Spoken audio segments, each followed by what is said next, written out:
sino ho ba ang pwedeng mag-file ng karnaping o HPG, ipa-HPG ang sasakyan?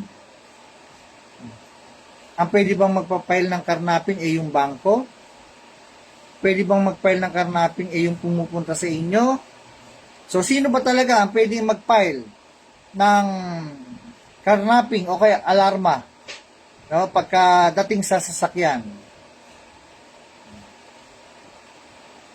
Siyempre, ang natural na pwedeng mag-file ng karnaping ay yung nakapangalan sa ORCR.